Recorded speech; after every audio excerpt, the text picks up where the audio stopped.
they are those types of knowledge and ways we might go about describing them are rooted in particular disciplines, and those disciplines have particular kind of methods and methodologies for studying them that, very importantly in social science, have particular understandings of what is valid knowledge about these types of concepts.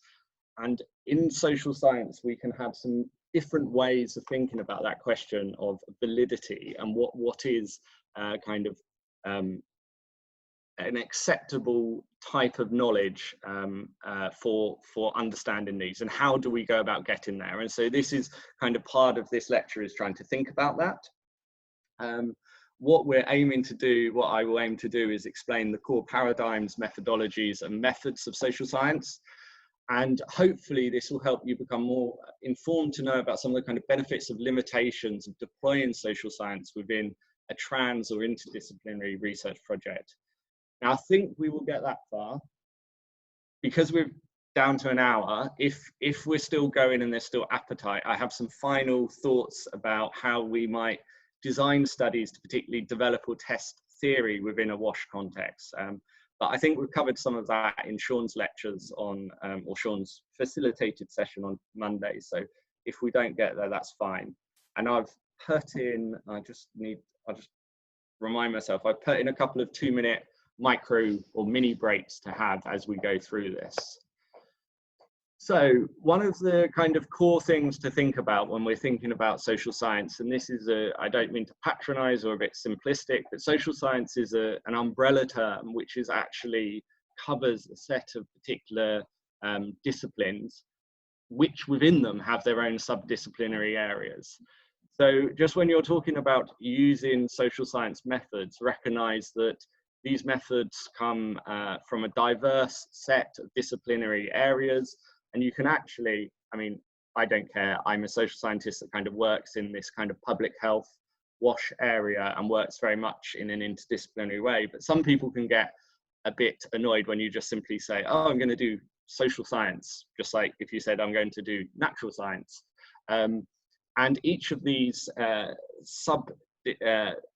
disciplines have their own traditions, their own theoretical perspectives, their own discourses, their own particular utilization of methods, and their own scope, really. So, for example, these are just some kind of definitions to help us think about this, but psychology is about studying the human mind, trying to understand how people and groups experience the world through various emotions, ideas, and conscious states.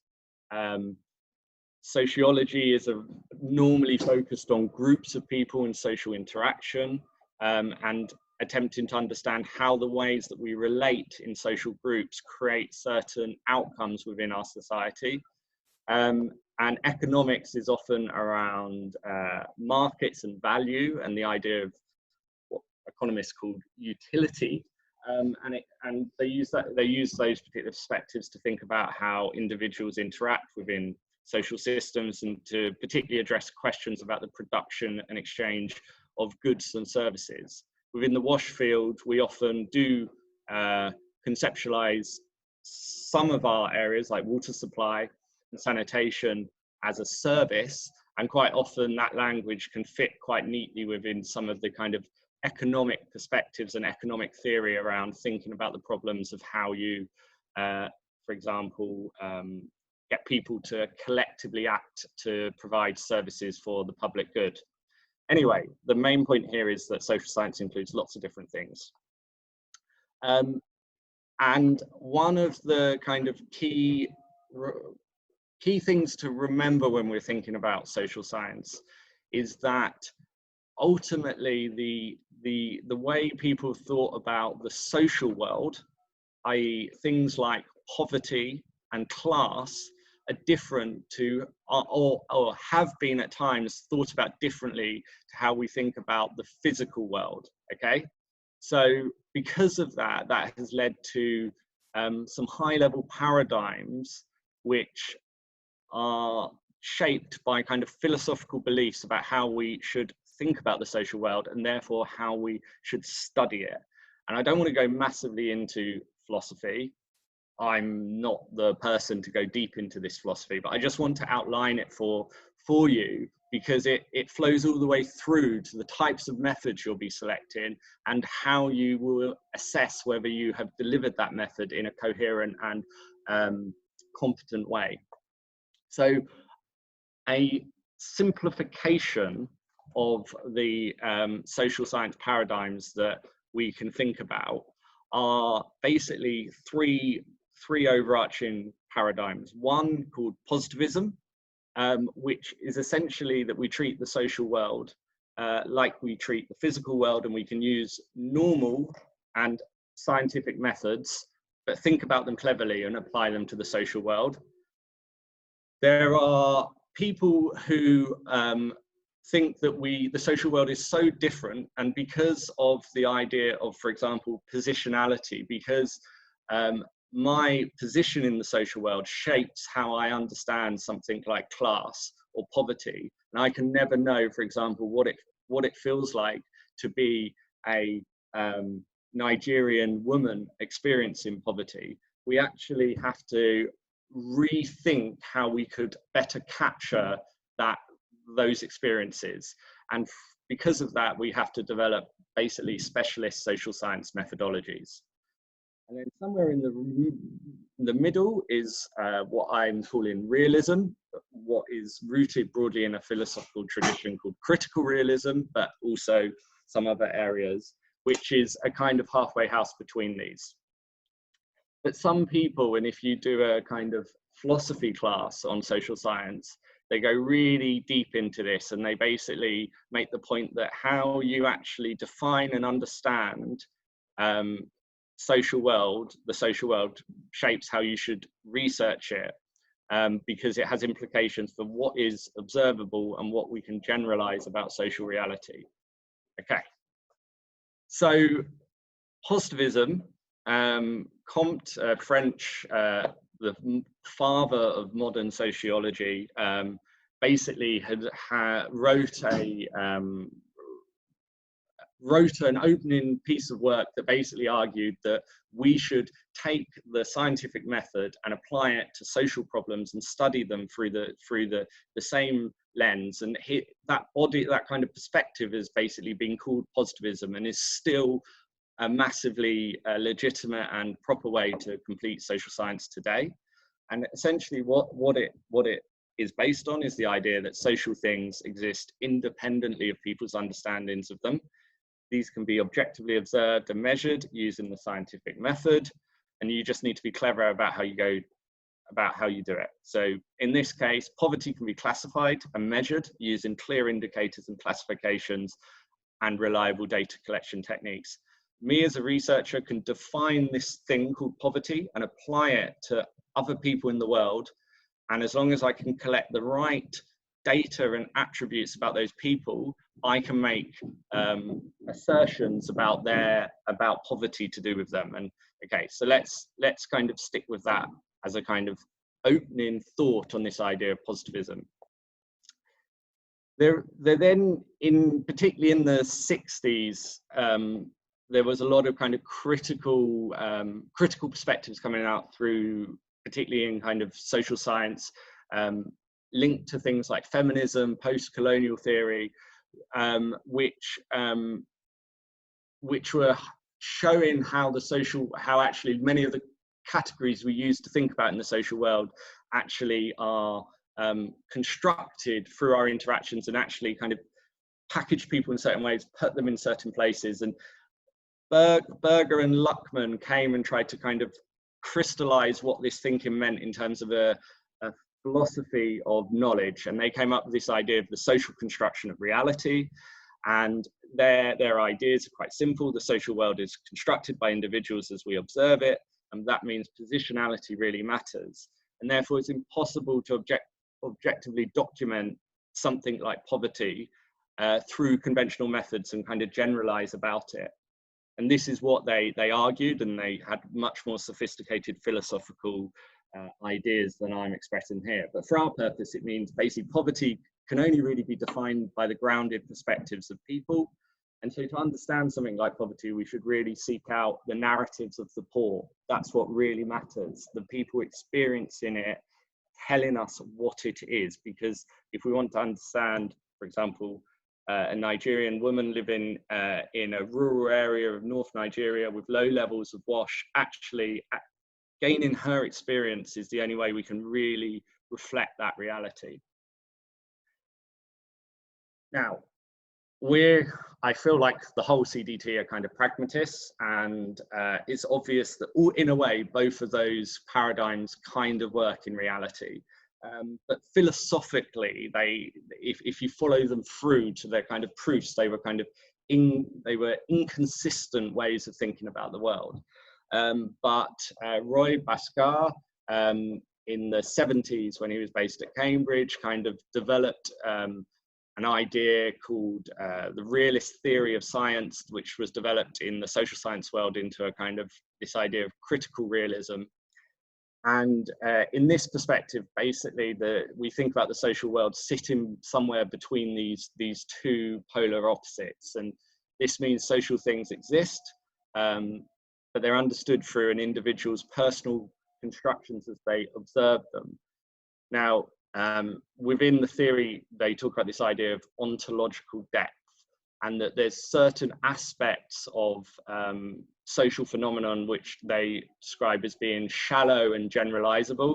So there might be particular markers of class that we can identify and capture using the conventional scientific methods, but there are aspects of a class, for example, that are kind of intangible and that we can never quite capture through quantitative methods, but we might need to capture in a different way. And the implications of this is that it's therefore possible to study things, but you have to engage with the relationship between these things and the way we're interpreting them, so a lot of reflexivity. And if we take this poverty concept, poverty is a meaningful concept that we can develop generalized definitions and measurements for and theory for, but we also must recognize that it will mean different things for different people and affect them in different ways. So therefore we need to be a bit circumspect about the complementary value and limitations of both paradigms. They both bring something to our understanding of this concept called poverty. So without trying to kind of drive you down a particular route, I would suggest that lots of applied social science is basically rooted in a kind of realist research paradigm. And for example, this could work in the following way. So we want to understand this idea called poverty, but we are working in an environment that we know very little about. For example, or we know enough to work in that environment, but we are not experts in that thing. So for example, I've done work in pastoralist areas of lowland Ethiopia. The idea, largely beyond a cash economy, the idea of understanding what it means to be poor in that type of community is very foreign to me. So what I would do if I was studying that is have a set of formative work that's basically rooted in this constructivist perspective, where we're trying to understand and inductively build a picture of what poverty means to these people in that context. And then from that, we would try and take attributes of that to define and develop some measure of poverty that we can then apply within a kind of positive paradigm. So how does poverty vary across this population, and what broader variables does it relate to? Lots of development research that involves social variables has this sequential design where you basically flip between essentially what is a constructivist study into a positivist study. And the reason I'm linking it back to the philosophy and those things is because the validity of knowledge in each of those stages of the project is slightly different, and bringing them together, although in common sense kind of works, it does open up lots of questions, okay? And this is one of the things that we need to be thinking about, and I want you to be sensitive users of social science if you are using it within your study. So going back to this question, I think I didn't quite explicitly state it earlier, but I was saying that there's this, oh no, I did at the end of the slide. There's this idea that how, like, our own philosophical beliefs, how we define and understand in the social world is shapes our interpretation of what is observable and generalizable about social reality, which will in turn shape how we approach a social science study. Now, maybe because I'm not sufficiently exposed to those philosophical debates, I don't think that's kind of the right way of thinking about it. But lots of kind of philosophy of social science books start with that type of perspective. But one of the things I think is a kind of more pragmatic answer is that one of the things that will just determine how you go about delivering social science will really relate to some of these points. So what your research questions are and what you're trying to achieve. I think that's quite clear, and we will come back a little bit to that. But particularly your knowledge of the study context and the population. Do you know enough about the context you're working about to define meaningful measures? Or do you need to go and learn about that in a humble way to be able to make meaningful inferences about the types of things you want to document in your study? And this relates to essentially the kind of stability of your understanding as a researcher of the core concepts within your work. So is there a very theoretically strong idea about, for example, the idea of class within a particular setting, and you really, really understand that, and therefore you can just design a quantitative study straight away? Or if you did want to do quantitative work in that area, would you need to go away and really try and unpack and understand that? So that's some of the thinking around this kind of high level framing of social science, which I think is useful for us to get our head around. And then also how we go about delivering research, I also think is very much shaped by resources and practical considerations. Okay, so I've got 2 mini breaks in here for a couple of minutes and any questions before I go on. Does anyone have any questions for now? Or if not, we will take a couple of minute mini break before we carry on. I noticed Jonathan's just turned his camera on. Is that for a question? Yeah, it's cool. Thank you. Thanks, Scott. That was really that was tough. It was really good. Do you have any suggestions on how to conceptualize develop research questions in areas that you're not familiar with? So you're a little bit quiet there, but what I thought you said is, do you have any suggestions on how to conceptualize research questions in areas you are unfamiliar with? Yeah, exactly. Is that what you were saying? Yeah. It's just a chicken and egg thing, isn't it? You were saying, yeah, you might find yourself in a situation where you need to almost live somewhere before you can frame the research. I think if you understand, if you do not understand your research context, it's very hard to design what I would call deductive research, where you have a really specific question you're trying to answer.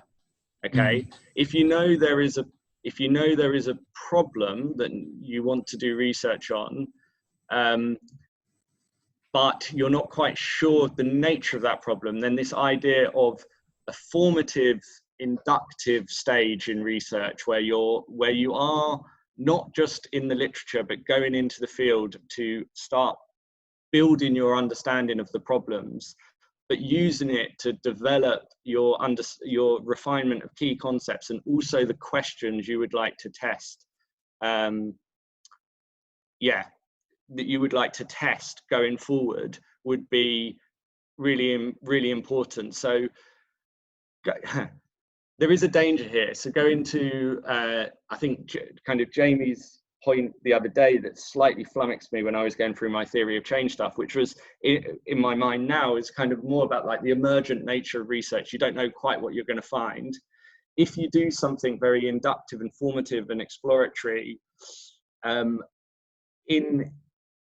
we're planned in a sequence that from that you're going to be able to identify some more tight questions to answer. there's a risk you don't necessarily make that whole bridge to the really tight questions at the end. So you need to kind of manage that. But I think it is worth a risk sometimes, and is a way to explore topics that have a little solid theoretical understanding of them within particular contexts. You have to be quite exploratory and inductive, I would suggest. Are there any other? Yeah, that was really good. Thanks, Paul. Any other questions for now?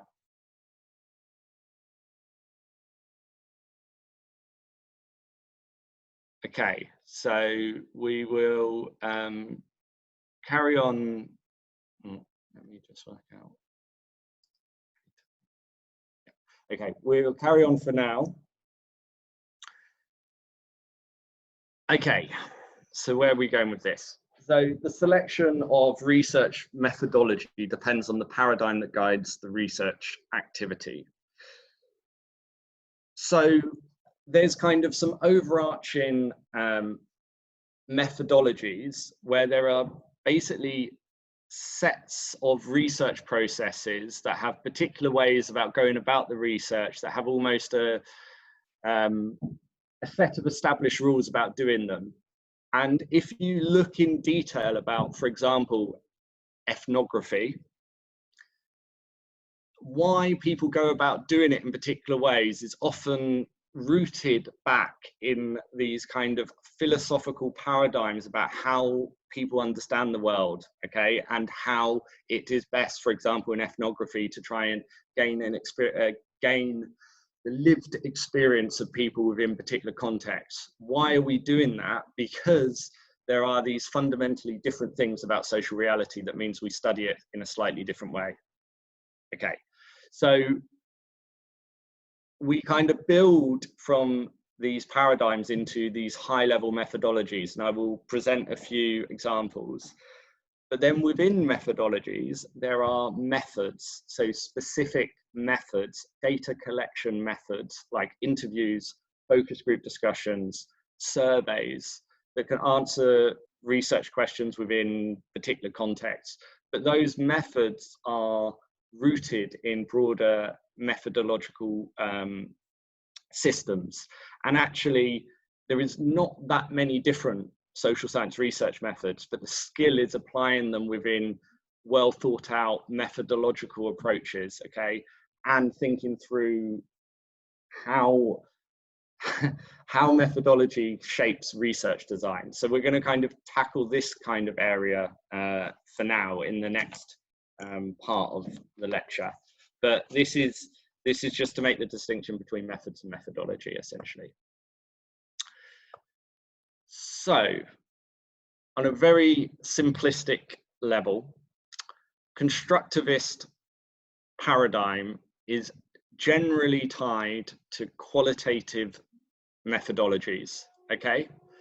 So this is where the researcher does not have a sufficient understanding of the kind of core concepts, or doesn't believe that the types of things that we want to study are capturable in these aggregated quantitative ways, and that we actually need to go approach understanding these social phenomena in a different way. And often we're asking questions like, what is the problem? How might we respond to it? Why is this a problem?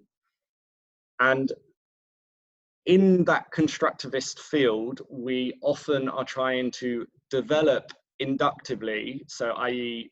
we don't have a strong theoretical understanding of the problem. We're trying to develop a theoretical understanding that we then might be able to test at a later date if you're a realist or someone who believes in that kind of cycle of applying social science.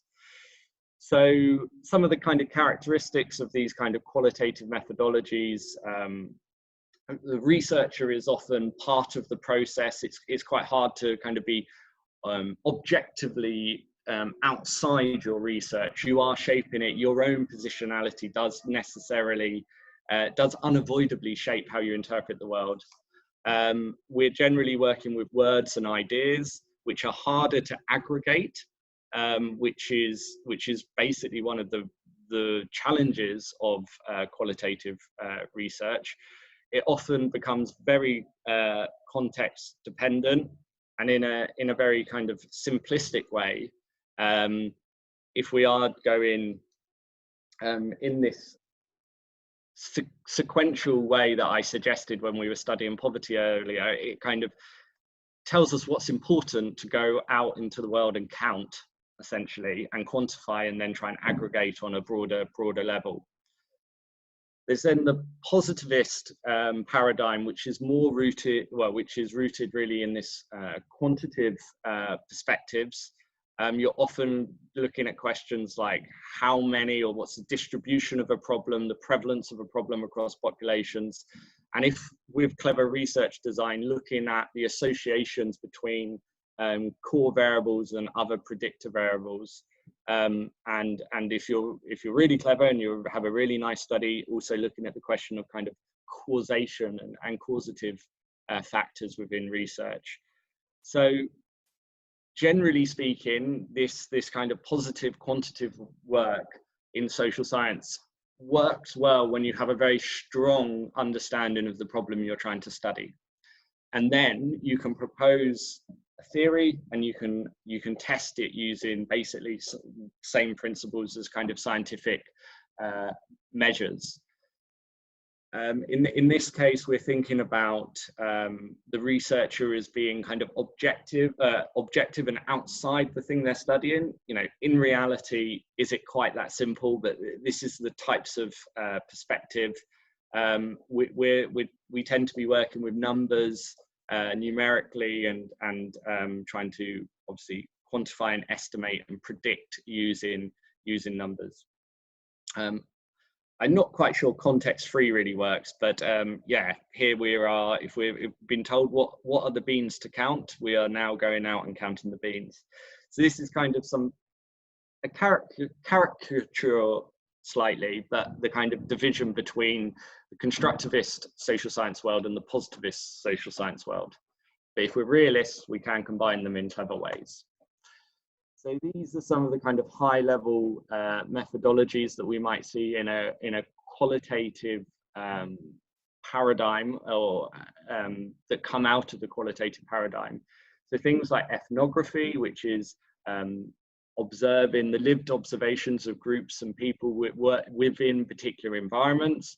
So, for example, you might be interested in manual sanitation workers or pit emptiers living with, let's think about the ethics later, or the risk assessment, but living with these people for 6 months or for a period of time could be one of the most impactful ways to gain a better understanding of them. And ethnography would be in that sort of space. You have particular kind of ideas in qualitative research methodologies, the concept of grounded theory. It's a concept which rings alarm bells for supervisors.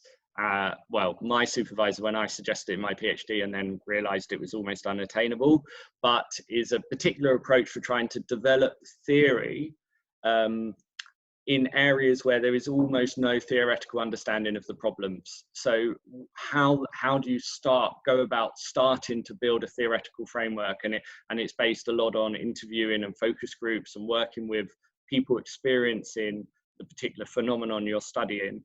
And there's a particular logical cycle you go through with trying to develop a theory from the ground upwards. Other examples of kind of this qualitative perspective, where we're trying to really understand the people that are the subject of our study, and really trying to give them power to shape it, is the whole branch of participatory action research methods, where actually that kind of philosophy of trying to get the lived experiences of people living with the problems we're trying to understand and getting them to actually shape the research is going even further down that route of trying to empower the people you're studying. And that's a very interesting set of methods to use participatory methods within formative research in a development context as well, because it's very good at overcoming communication barriers and creating creative solutions for exploring problems. Quantitative research methodologies involve things like classical experimental studies, so randomized control trials, other forms of experimental or quasi-experimental study design. A very common one in development research as well, a standard cross-sectional survey, a one-time survey of a particular population to explore an issue and try and quantify factors around this issue across that population. And then longitudinal data, longitudinal studies where we are trying to gather data across a particular population or particular cohorts over time and trying to quantify the differences that are occurring. So within all of these kind of high level methodologies, we can deploy specific research methods. And the title of the session was Methods. And actually we are relatively, we have relatively few weapons, so to speak, specific methods weapons to use to collect data about the social world. And quite often interviews and focus groups become the basis of different types of qualitative methodologies, but how they're being deployed shapes the difference between the types of studies.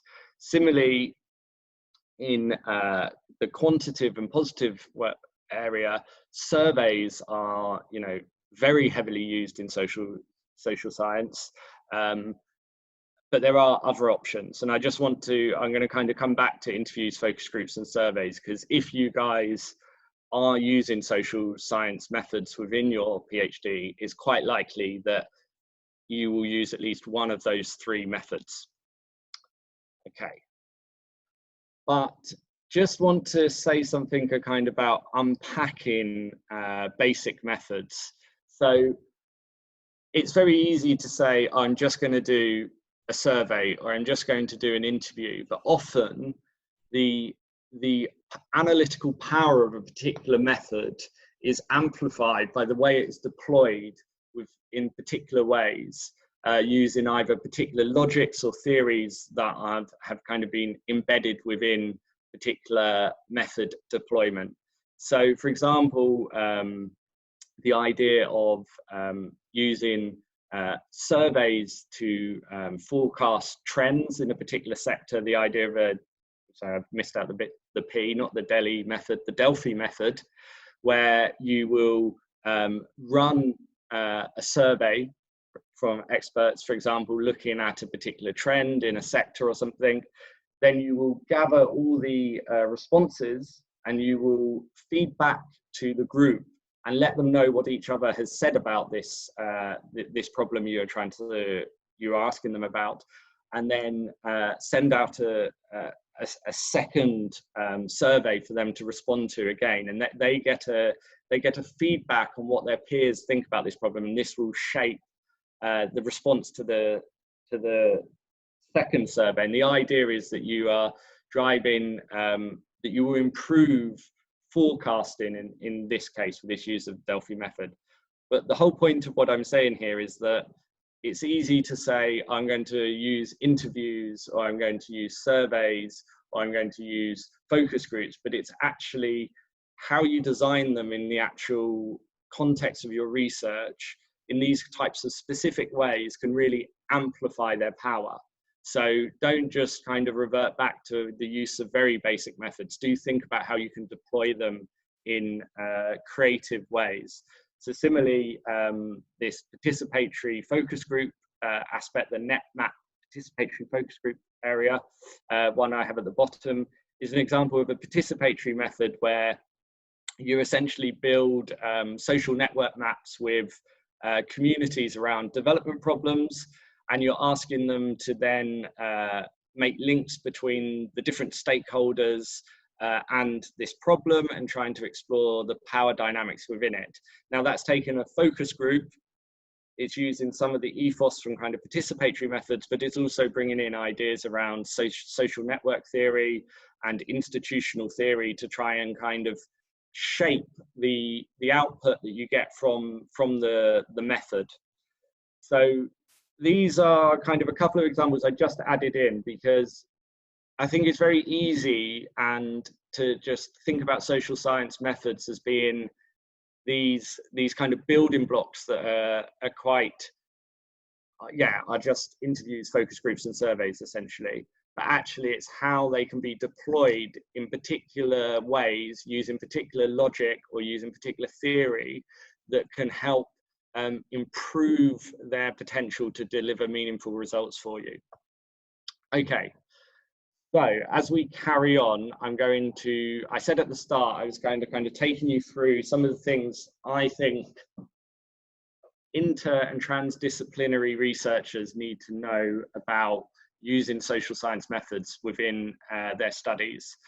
And we've gone a little bit through some of the kind of philosophical underpinnings, how that links to particular ways of thinking about the world and how that relates to methodological choices. And they in turn cascade down to particular methods. I'm just going to say something really quickly around sampling or participant recruitment, because this is another thing that people that are deploying social science methods within a study often do quite naively. And we often get asked, oh, well, I've only done so many interviews. But this won't be statistically representative of a population. Now, that's the kind of wrong way of thinking about these things. So I'm just going to talk us through at a high level the difference between sampling and participant recruitment for qualitative and quantitative methods. So in qualitative methods, really the kind of aim is to capture the relevant range and diversity of opinions and experiences around a particular issue from a particular cohort of people, rather than trying to get a representative view as in quantitative research. So in this sense, what we're trying to do is, instead of being representative, we're trying to be appropriately inclusive around particular issues, okay, with particular populations. In quantitative methods, what we're trying to do is make valid and generalizable insights about a population, and therefore we want that sample to look as much like the population as possible, and we are aiming for the study to be statistically representative. So I'm going to show you an example of this, okay, in a quick bar chart here. So if we were looking, for example, at understanding the experiences of people using different types of water facilities within an environment, particular maybe a district or a sub area of a city, if we wanted to employ a quantitative study, what we would be trying to do is we would be calculating an appropriate sample size, and we would be deeming a particular sampling method to select a proportional amount of the population from each group, okay, as a generalizable rule. So although there's 5,000 household connections, maybe we want to capture 500, and there's particular techniques for calculating what the sample size should be, and so forth. Similarly for stand posts, we would want 200 for the 2,000, and so forth.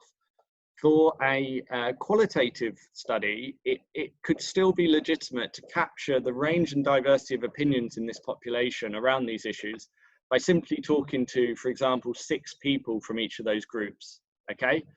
That could still be a legitimate basis for doing qualitative sampling. And the actual proportional balance of people that you're trying to speak about is not important, because going further on, when you are trying to in the qualitative study, you're trying to understand the range and diversities of experiences within this population of people that use these different types of facilities. You're not trying to aggregate whether this group of people's experiences are somehow proportionally more or less important than the other group. But in a survey, you would be. Okay. So to go a bit more into detail on this, for qualitative sampling or participant recruitment, you need to decide who is the appropriate range of informants you need to collect data from to understand a particular issue. You need to build your sampling frame of potential informants using some form of method. Maybe it's a stakeholder mapping exercise, it's a review of literature, it's an initial opening interview with an expert, and a snowballing technique. And then you identify the informants and collect data from them via interviews or focus groups or another qualitative approach. And you stop collecting data when you've covered the range and diversity of opinions on your subject that you're interested in, the phenomenon you're trying to study. And people talk about the idea of data saturation. So that's when you're essentially, you stop hearing new things about the concept you're trying to understand, okay? And so in this sense, it might not be 6, but you don't need to speak, you will only need to speak to a small subset to really understand in a qualitative way some of the experiences of the people with these different types of water sources is the idea. And it's very hard to aggregate qualitative data, which is another problem. For quantitative sampling, there are different approaches, and I'm not going to go into detail here, and I'm not the person probably in this group to be the best person to do this anyway. But just to raise one thing that's really important in all quantitative approaches, but particularly in social science, I would argue, is that there's a kind of big difference between random or probability sampling and non-probability sampling. And if possible, trying to adhere and trying to use random sampling within a study can be really valuable, because lots of the statistical tests that you probably want to use are based on assumptions such as the data is being collected based on a random sample. So in a random sampling approach, basically you build a sampling frame of the relevant population, and then everyone in that population has an equal and known choice of being included in the sample. And then through a process of randomization, you select the relevant participants. The idea is that this removes the bias that we have when selecting participants for our study. And many forms of statistical analysis are assuming that the sample was collected randomly. But there are other ways, and sometimes it's not possible to do random sampling. And so in other cases, you can do kind of non-probability approaches. It's often cheaper and easier, but has a higher risk of being unrepresentative. Two of the classic examples are stratified sampling, where you pick a certain number of people from designated groups within your sample. So for example, you might want to stratify your population into different levels of wealth or some other marker, and select a set number of people. Or you can do cluster sampling, where you design, for example, you take a city and you break it down into geographical units, and then you identify particular clusters, and you sample everyone within them. Not to complicate things, and again, to just think about this, that you can do stratified random sampling. You could have stratifications that are purposefully selected, and then you can randomly select within them, and so forth. So there's lots of different mixes you can do here when you're sampling. But the main question is, the main point, I guess, is that qualitative sampling is different to quantitative sampling, and don't try and use quantitative sampling techniques to design your qualitative studies. Now, going back to the kind of philosophical points of the difference between the types of ways of thinking about the social world, the constructivist and the positivist ways, and mapping that all through to understanding that there's different methodologies and different methods that can be deployed within those higher level paradigms. The other important thing is that to think about is that the measures of quality and what is legitimate, say, knowledge that's being produced from these methods is slightly different for quantitative and qualitative approaches. And understanding this is important because it helps make sure that within each area you are adhering to markers of quality, and then it also later on kind of comes to issues about how you put together different types of data. What are the tensions? Okay, some of the kind of questions you might be asking when you're thinking about quantitative studies and you're thinking about whether a study is trustworthy are questions such as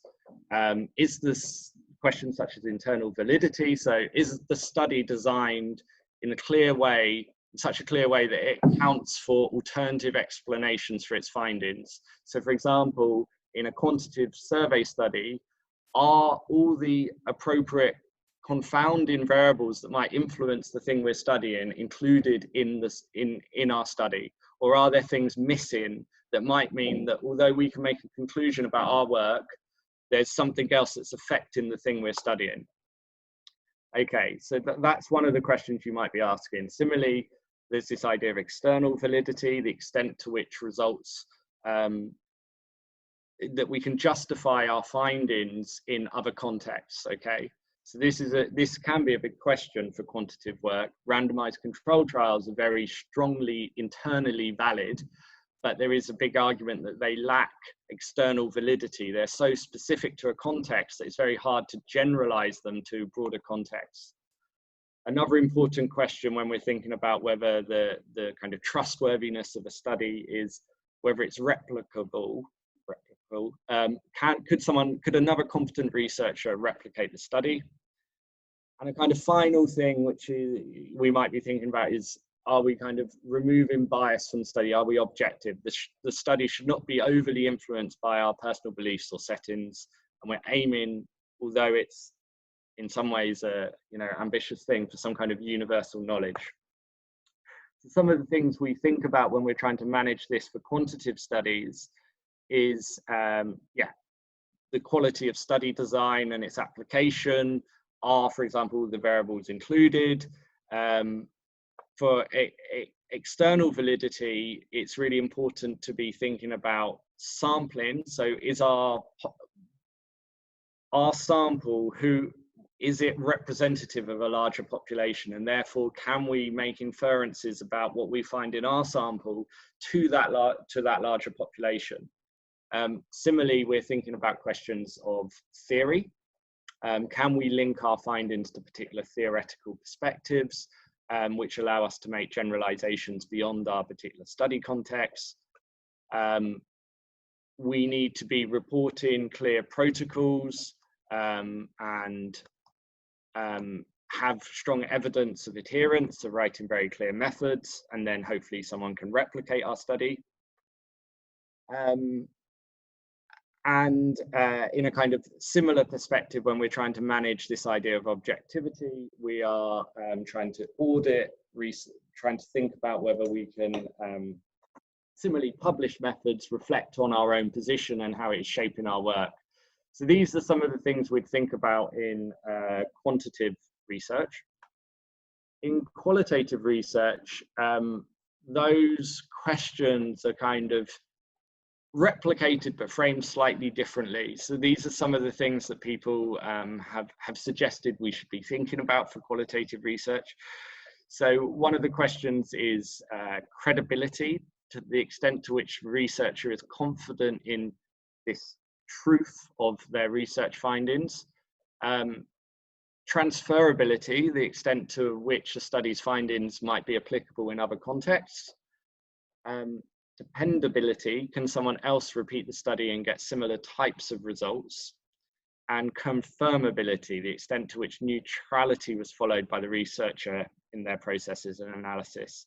So some of the things we might be thinking about, the kind of the trustworthiness of qualitative analysis include, are there consistency of results across respondents?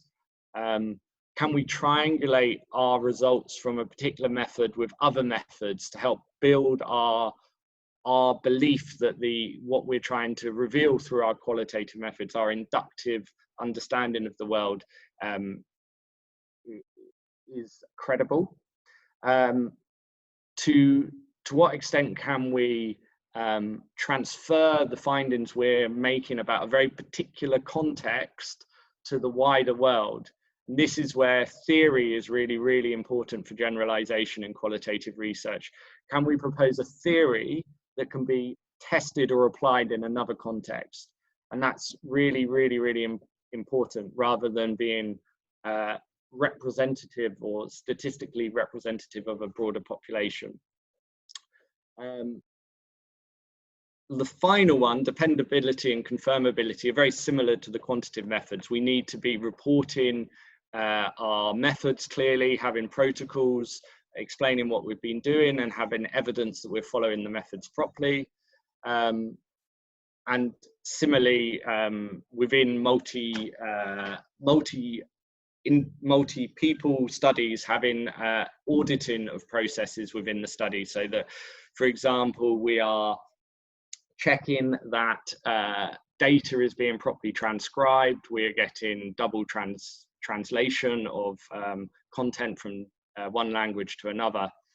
So we're really trying to improve the processes within the study. So some of these are a bit different, but there are kind of distinctive discourses around how we assess quality within qualitative and quantitative work, and about some of the kind of major ways we go about delivering it. So this, coming back to this diagram, and we will be rounding up the lecture in a couple of minutes, because I think we won't go to this final third.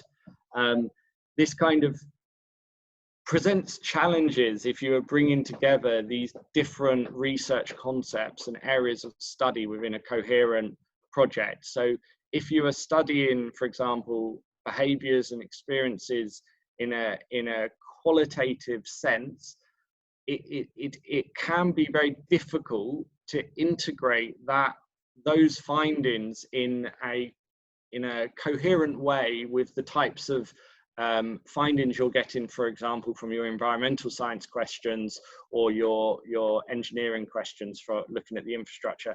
And this is one of the tensions, but within each element of your research, you need to be delivering it to sufficient quality and aligning to the particular ideas of quality within the underlying paradigms that you're working. I think that's maybe one of my hopeful messages that I'm been communicating. So what I've tried to do in this session is explain the link between these kind of core paradigms of social science that are rooted in philosophical understandings of the social world, and link them to particular sets of methodologies that can relate back to those paradigms, and then say that there are a set of methods that can be deployed within those methodologies, okay? And understanding those links can be important for making meaningful decisions about what you're trying to do, and being clear what you're aiming to do within those research processes. And then maybe we've got some of the way there for the second one, trying to get you to be a bit informed enough to kind of maybe not know the major benefits and limitations, but to think critically about what it means to deploy different types of social science within a trans and interdisciplinary research project. And the final one, I think we kind of covered on Monday, and I think we can potentially leave that for now, but that's something that we could come to at another time.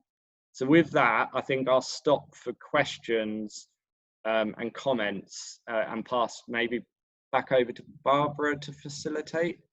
Yeah, I'm happy to facilitate that if you stop sharing, Paul, and then you can answer the questions.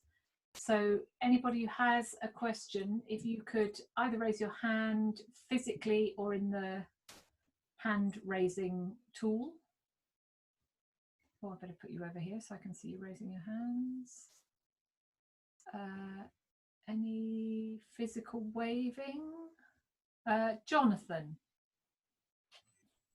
Thank you. Paul, do you have any suggestions for if you want to use a particular methodology rather than Sean talked to you about this morning about letting a research question drive the approach that you use? If you have a desire to use particular methodologies, do you think this is a valid way to go about things? I think it can kind of, my personal opinion is if you want your PhD to become about methodological development, which I don't think is necessarily going to be a kind of core aspect of this CDT, but some people might want to work in that area, then it could be that you're like understanding a little bit about your work, Jonathan, but for example, you might be very, very interested in cost benefit analysis. Okay. Yeah. Mm-hmm. And you want to use different scenarios that have different dynamics of cost and benefits that occur within the wash sector to test the kind of the methodology of cost benefit analysis and test how it can be applied in different ways. So my neighbour is working again on their kitchen, but just be very careful that unless you have a very clear route forward about why that method is so important to your PhD, that it's kind of starting in the wrong direction. Most people and like most books and most everything is like start with the research question and then select the methods. So I don't know, I very much welcome anyone's thoughts on that really. Whether anyone else has any thoughts on that. I'm just looking around, see if anyone's waving. While people think about that, because it is a really interesting question, there is also a question from Mariam. She says, because she apologises that her connection is crappy, she has a question regarding the network mapping of stakeholders and dynamics. Is this valid for researching feelings and incentives in the lived experience? Okay, I think that might have reverted to, I think at one point I was trying to show that where the value of social science methods is often in the particular nature of their deployment. So it's not to do an interview, but it's to do the interview with a particular set of theory or an interview in a certain structured way that allows you to get kind of more understanding than just asking people questions or whatever. And in that, I was trying to use some examples. So I used the example of the participatory net mapping focus group tool that I've used before to look at the different, so I used it to look at who influences decisions around the maintenance of community managed water points, both looking within a village, the different people, but then also up into the government system.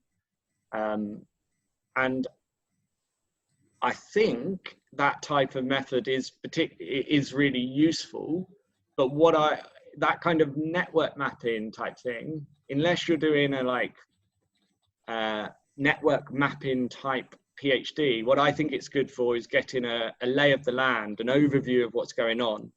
But then you probably, depending on your particular questions and what you want to explore, you then probably need to go deeper into understanding. So I think those types of methods are really good opening methods in a sequence of different things that you might do to try and understand a problem, because they quite quickly at the start they make sure you understand who's involved in the problem, if that makes sense. Cool. Any other last questions? We are a bit tight against the time here, so again, just in the spirit of previous sessions, unless there's something really, really pressing, I'm going to suggest that people have now they know what Paul's got in his market store. Please contact him directly, please raise some of these questions, but also just want to reiterate something that Paul's really kind of circled around here quite a lot, which is about not, I think there's always a risk in transdisciplinary work of underestimating the amount of work that others have done in the field which isn't your own. I think that's perhaps the fundamental message here, is social science is not just an easy thing that anybody can do, in the same way that brain surgery is not an easy thing that anybody can do. So please do bear that in mind when you're thinking about qualitative research methods or whatever it is. It's really important that you open the door and you go and immerse yourself in the expertise of the space that you're moving into. And I think social sciences suffer from this particularly because there's an idea that, well, anybody can ask a question and get an answer. And I think it is really, really important to hear that message coming from Paul, that, you know, you are not the first people who've ever thought of any of these things. So, you know, please do try and build out from what's already known. So thank you very much, Paul. I think we can do this. Thanks, Paul. That was great. Really terrific. Lots of positive feedback from the chat box. Right. Now,